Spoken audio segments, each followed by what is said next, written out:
الملك الحق المبين أضاء قلوب أوليائه بالهدى واليقين والصلاة والسلام على سيدنا ومولانا محمد طه الأمين وعلى آله وأصحابه أجمعين ومن اتبعهم إلى يوم الدين. أما بعد فأعوذ بالله من الشيطان الرجيم. بسم الله الرحمن الرحيم. يا أيها الذين آمنوا اتقوا الله وكونوا مع الصادقين. صدق الله مولانا العظيم وصدق رسوله النبي الكريم الأمين الرؤوف الرحيم. إن الله وملائكته يصلون على النبي يا أيها الذين آمنوا صلوا عليه وسلموا تسليما. الصلاة والسلام عليك يا سيدي يا رسول الله وعلى آلك وأصحابك يا سيدي يا حبيب الله. سب مل کے پڑھیے الصلاة والسلام عليك يا سيدي يا نبي الله وعلى آلك وأصحابك يا سيدي يا رحمة للعالمين. مولاي صل وسلم دائما أبدا على حبيبك خير الخلق كلهم والحبيب الذي ترجى شفاعته لكل هول من الأهوال مقتحم. يا رب بالمصطفى بلغ مقاصدنا واغفر لنا ما مضى يا واسع الكرم. اللہ رب العالمین جل وعلا وحدہ الکریم کی حمد و ثنا حضور نبی کریم رؤوف الرحیم تاجدار انبیاء حبیب کبریا احمد مجتبی جناب سیدنا محمد مصطفیٰ صلی اللہ تعالی علیہ وعلا آلہ واصحابہ وبارک وسلم کی بارگاہ اقدس میں درود و سلام کا نذرانہ پیش کرنے کے بعد معزز و محتشم سامعین و حاضرین برادران اسلام، آج کی یہ عظیم الشان محفل پاک ربیع الاخر شریف کی نسبت سے حضور سیدنا محبوب سبحانی شہباز لامکانی قندیل نورانی سیدنا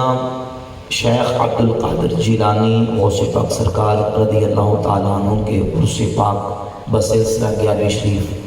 انعقاد پذیر ہے، جس میں ہم سب حاضری کی سعادت حاصل کر رہے ہیں الحمدللہ تعالیٰ. ہمارا ماہانہ درس قرآن و حدیث کا سلسلہ اسی مقام پہ اسی جگہ پہ ہوتا ہے. آج عرس حضور غوث پاک سرکار رضی اللہ تعالیٰ عنہ کے سلسلہ میں محفل منعقد کی جا رہی ہے، جس میں ہم سب حاضری و شرکت کی سعادت حاصل کر رہے ہیں. اللہ رب العزت جل وعلا مجدہ الکریم ہمیں نبی پاک صلی اللہ علیہ وآلہ وسلم اور نبی پاک علیہ الصلوۃ والسلام کی آل اصحاب اور حضور کی امت کے اولیاء کا اسی طریقے سے ذکر کرنے کی توفیق عطا فرمائے. حضور سیدنا غوث پاک شہنشاہ بغداد رضی اللہ تعالی عنہ اولیاء اللہ میں سے، امت کے اکابرین میں سے، امت کے اسلاف میں سے وہ عظیم ہستی ہیں کہ اللہ رب العزت نے امت کے اولیاء کا آپ کو سردار بنایا. صحابہ کرام رضی اللہ تعالی عنہم کے بعد اجلہ اکابر تابعین کے بعد صحابہ کا مقام تو غیر صحابی سے افضل ہے. صحابہ کے بعد جو صحابہ کے شاگرد ہیں تابعین، ان میں سے جو اکابر تابعین ہیں، اجلہ تابعین ہیں، ان کو بھی نکال کر باقی بعد میں جتنے اولیاء آئے اب ہیں اور ہوں گے، تمام سے اللہ نے امام مہدی سے پہلے تک اس پر اولیاء اللہ کی اکابر امت کی شہادت موجود ہے کہ حضور غوث پاک سرکار شہنشاہ بغداد رحمۃ اللہ تعالی علیہ کو اللہ نے تمام اولیاء کا سردار بنایا. سبحان اللہ. حضور غوث پاک سرکار رضی اللہ تعالیٰ عنہ کو اللہ رب العزت نے جو مقبولیت عامہ اور عالمگیر مقبولیت عطا فرمائی ہے، جہاں کہیں مسلمان موجود ہیں، چاہے دنیا کے کسی خطے کے اندر، کسی ملک کے اندر، کسی بھی شہر کے اندر مسلمان آباد ہیں، جو حضور کا کلمہ پڑھنے والا مسلمان ہے، اسے پتہ ہے کہ امت کے اندر ایک ولی اللہ گزرے ہیں جن کو 11ویں والے پیر غوث پاک سرکار کا ہے. یہ آپ کی مقبولیت اور عالمگیر شہرت کا یہ عالم ہے کہ ساری دنیا کے اندر مسلمان آپ کو جانتے ہیں، بعض اولیاء اللہ وہ جو صرف عجم کے اندر جن کو جانا جاتا ہے، بعض وہ جن کو صرف عرب کے لوگ جانتے ہیں، لیکن حضور غوث پاک سرکار رضی اللہ عنہ کی شان یہ ہے کہ عرب و عجم کے اندر ہر مقام پہ جہاں کہیں مسلمان آباد ہیں وہ جانتے ہیں کہ امت مصطفیٰ کے اندر ایک اللہ کے ولی ہیں جنہیں 11ویں ولی سرکار غوث پاک رضی اللہ تعالیٰ عنہ کہا جائے۔ سبحان اللہ۔ اور اللہ رب العزت نے جو آپ کو علم اور عمل اور تقوی، طہارت، پرہیزگاری اور علوم ظاہری اور باطنی سے نوازا۔ غوث پاک رضی اللہ تعالیٰ عنہ اپنے وقت کے فقیہ بھی تھے، وقت کے عالم بھی تھے، وقت کے محدث بھی تھے، اور وقت کے صوفی بھی تھے، وقت کے اپنے عارف بھی تھے، ظاہر بھی تھے۔ اللہ رب العزت نے وہ مقام دیا کہ صوفیہ تو صوفیہ، محدثین نے بھی جب حضور سیدنا شیخ عبد القادر جیلانی غوث پاک سرکار رضی اللہ تعالیٰ عنہ کا تذکرہ لکھا ہے تو آپ کو شیخ الاسلام کے ٹائٹل سے یاد کریں۔ سبحان اللہ۔ یہ امام ذہبی بہت بڑے عظیم نقاد اور بہت بڑے محدث ہیں، ان کی کتاب سیر و اعلام النبلاء یہ 18 جلدوں میں مصر سے چھپی ہے، اس کی 15ویں جلد میرے ہاتھ میں موجود ہے، اس کے صفحہ نمبر 179 پہ 15ویں جلد کی امام ذہبی حضور غوث پاک سرکار رحمت اللہ تعالیٰ کا تذکرہ لکھتے ہیں تو ان الفاظ کے ساتھ آپ کا ذکر کیا: الشیخ الامام العالم الزاہد العارف القدوہ شیخ الاسلام علم الاولیاء محی الدین ابو محمد عبد القادر ابن ابی صالح عبداللہ ابن جنگی دوست الجیلی الحنبلی۔ سبحان اللہ، سبحان اللہ۔ یعنی حضور غوث پاک سرکار رحمت اللہ تعالیٰ کے بالکل قریب کے یہ عالم ہیں، محدث بھی ہیں، حضور غوث پاک سرکار رضی اللہ تعالیٰ عنہ کا تذکرہ کرتے ہیں تو ان الفاظ کے ساتھ کہ شیخ زاہد العارف قدوہ علم الاولیاء شیخ الاسلام شیخ عبد القادر جیلانی رحمت اللہ تعالیٰ، سبحان اللہ۔ اور پھر ان لوگوں کا تذکرہ کیا جن سے شیخ عبد القادر جیلانی غوث پاک سرکار نے دین کا علم سیکھا، پھر ان لوگوں کا تذکرہ کیا جن لوگوں نے غوث پاک سرکار رضی اللہ تعالیٰ عنہ سے دین کا علم سیکھا، ایک لمبی فہرست بیان کی اور یہ واضح کیا کہ حضور غوث پاک سرکار رضی اللہ تعالیٰ عنہ کو اللہ رب العزت نے علوم ظاہری اور باطنی کا ایسے جامع بنایا کہ دین کے ظاہری علوم کو آپ نے باقاعدہ پہلے سے پڑھا۔ بعض لوگ اس زمانے کے اندر یہ تاثر دینے کی کوشش کرتے ہیں کہ اہل سنت جن کو ولی اللہ مانتے ہیں، جن کو اولیاء تسلیم کرتے ہیں، ان کا تو قرآن و حدیث کے ساتھ کوئی تعلق نہیں، ان کا تو علم کے ساتھ کوئی تعلق نہیں، جبکہ یہ ایک بالکل باطل پراپیگنڈا ہے۔ اللہ کے فضل و کرم سے ہمارے اولیاء اللہ وہ ہیں جو علوم ظاہریہ بھی اپنے پاس رکھتے تھے اور اللہ نے باطنی علوم سے بھی ان کو مالا مال فرما دیا۔ سبحان اللہ۔ غوث پاک سرکار رضی اللہ تعالیٰ عنہ نے 25 سال اپنی زندگی کے دین کے علوم پڑھے، دین کے علوم پر مہارت حاصل کی، اور آپ نے پھر ان علوم پر مہارت حاصل کرنے کے بعد مجاہدہ کیا، ریاضات کی، اور اللہ رب العزت نے وہ مقام عطا کیا کہ پھر ایک وقت آیا کہ جب بغداد کے منبر پر غوث پاک سرکار رضی اللہ تعالیٰ عنہ خطبہ دینے کے لیے بیٹھا کرتے تھے تو جو آپ کی مجلس میں آنے والے تھے، آپ کا خطاب سننے والے تھے، حضور غوث پاک سرکار اپنے سامعین کے دلوں سے کلام فرمایا کرتے۔ سبحان اللہ۔ ایک ہوتا ہے کوئی عالم کو مبلغ کو باعث تقریر کرتا ہے، گفتگو کرتا ہے تو وہ لوگوں کے سامنے علوم ظاہری کی روشنی میں بات کرتا ہے۔ اب بعض لوگ وہ ہوتے ہیں کہ جو کسی اور چیز کے متلاشی ہوتے ہیں۔ ایک واقعہ امام ذہبی نے سیر و اعلام النبلاء کی 15ویں جلد کے صفحہ 181 پہ ذکر کیا۔ ابو بکر عمار ایک عالم تھے، وہ کہتے ہیں میں نے اصول دین یعنی علم الکلام علم حاصل کیا۔ علم کلام وہ علم ہوتا ہے جس کے اندر مختلف ادیان اور مختلف مکاتب اور مختلف سکول آف تھاٹ ان کی رائے، ان کا نظریہ اور ان کے افکار و نظریات کو بیان کر کے پھر ان کے اعتراضات، اشکالات، پھر ان کے جوابات، اس کو ذکر کیا جاتا ہے۔ کہتے میں نے علم الکلام پڑھا تو جو ہی میں نے اس طرح کے اعتراضات و سوالات اور اشکالات سنے تو میرے دل میں کچھ باتیں بیٹھ گئیں اور میرے کچھ بات میرے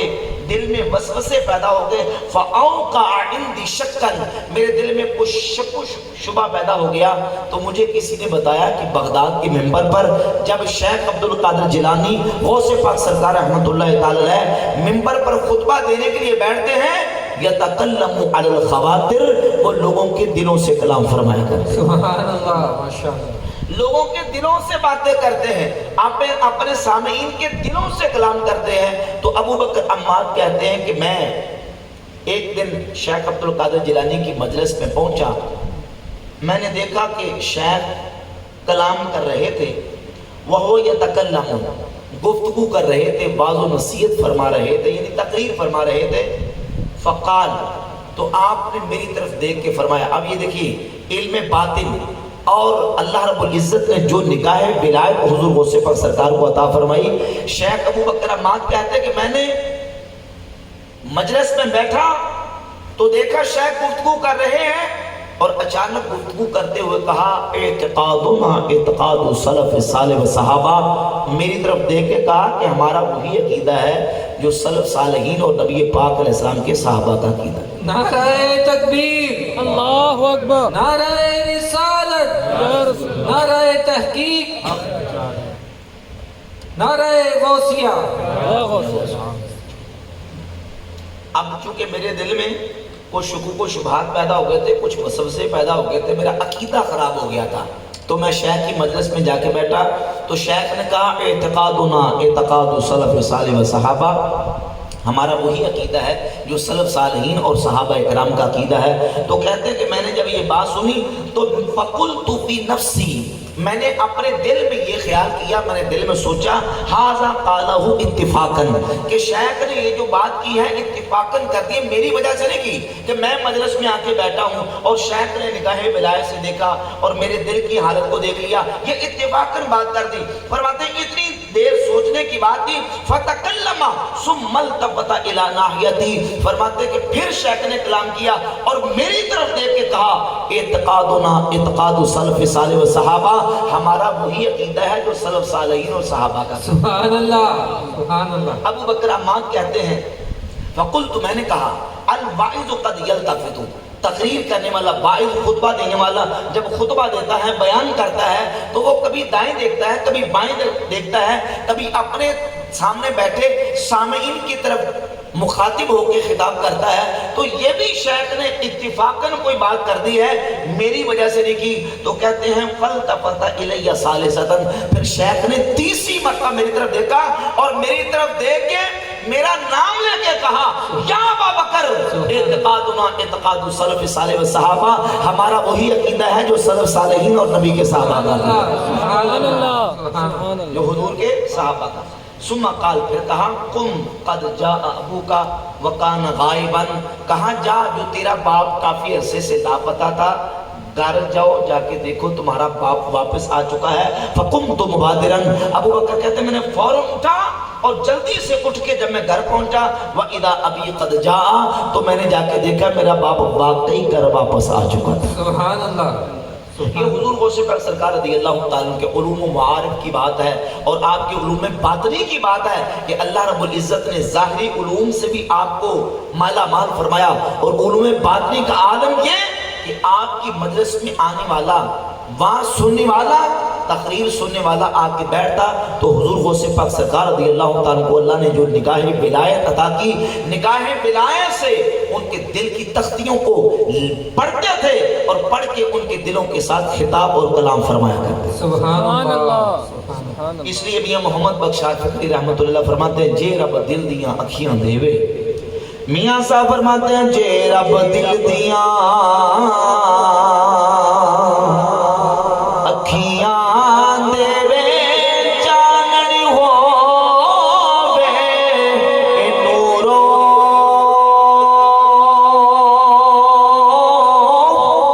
محبوبا نو سب نظری آوے، کیا نیڑے کیا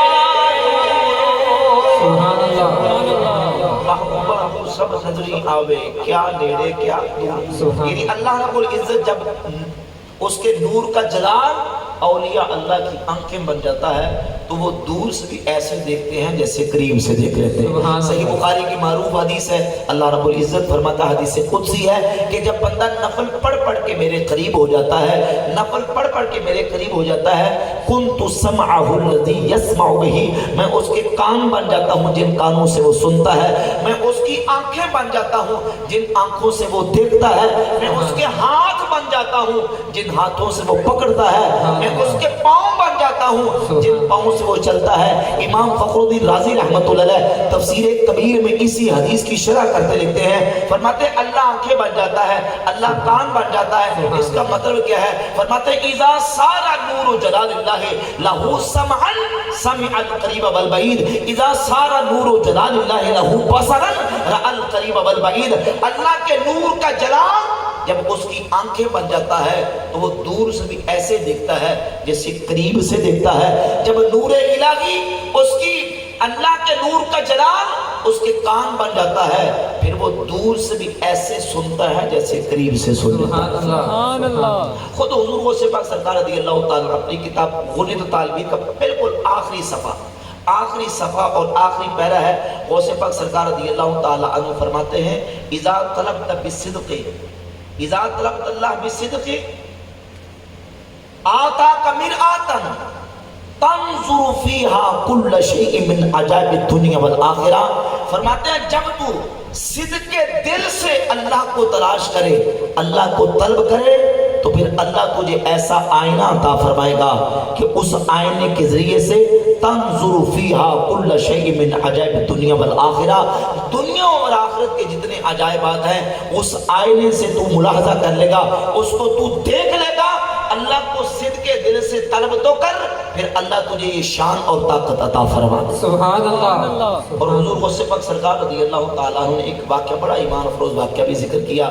اور اسراء کا واقعہ بھی ہے اپنی کتاب غنیۃ طالبین کی دوسری جلد کے صفحہ 319 پہ ذکر کرتے ہیں کہ حضور سیدنا تیفور ابن عیسیٰ بایزید البسطامی رحمۃ اللہ تعالیٰ علیہ، ان کا ایک واقعہ تذکرہ فرمایا کہ ایک بزرگ تھے ابو موسیٰ دبیلی، یہ حضرت سلطان العارفین سیدنا تیفور ابن عیسیٰ البایزید بسطامی رحمۃ اللہ تعالیٰ علیہ ان کے بانجے تھے۔ ابو موسیٰ دبیلی کہتے ہیں کہ میں ایک دن دبیل شہر میں عبد الرحمن ابن یحییٰ ایک اللہ کے ولی تھے، ان کے پاس گیا اور یہ پوچھنے کے لیے گیا کہ مجھے یہ بتائیں کہ توکل کیا ہوتا ہے، توکل کس کو کہتے ہیں، توکل کس کو کہتے ہیں؟ تو انہوں نے مجھے بتایا کہ توکل یہ ہے کہ لو ادخلت یدک فی فم التنین حتی تبلغ الی الرسخ لم تخف مع اللہ شیئا۔ توکل یہ ہے کہ ایک بہت بڑا اژدہا، بہت بڑا سانپ تیرا ہاتھ اس اژدہے کے منہ میں چلا جائے،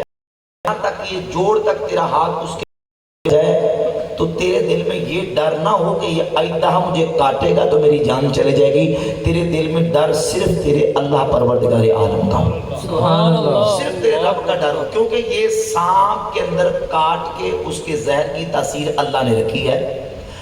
اور شہد میں شفا کی تاثیر اللہ نے رکھی ہے، زہر میں ہلاک کرنے کی تاثیر اللہ نے رکھی ہے، پانی میں غرق کرنے کی تاثیر اللہ نے رکھی ہے، آگ میں جلا دینے کی تاثیر اللہ نے رکھی ہے۔ اللہ نہ چاہے تو آگ بھی ابراہیم علیہ السلام کو نقصان نہیں پہنچا سکتی، اللہ نہ چاہے تو یونس علیہ السلام کو پانی نقصان نہیں دے سکتا، اللہ نہ چاہے تو سیدنا خالد بن ولید نے کافروں کا دیا زہر پوری شیشی اور بوتل پی لی، اللہ نے ان کو محفوظ فرما دیا۔ یعنی مطلب یہ کہ اللہ رب العزت نے ان ساری چیزوں میں تاثیر پیدا کی ہے، تیرے دل میں صرف تیرے رب کا ڈر ہو۔ تو ابو موسیٰ دبیلی کہتے ہیں کہ میں عبد الرحمن ابن یحییٰ سے یہ پوچھ کے تو پھر میں بسطام میں سفر کر کے گیا کہ میں بایزید بسطامی سے جا کے پوچھوں کہ حضور یہ بتائیں کہ توکل کسے کہتے ہیں۔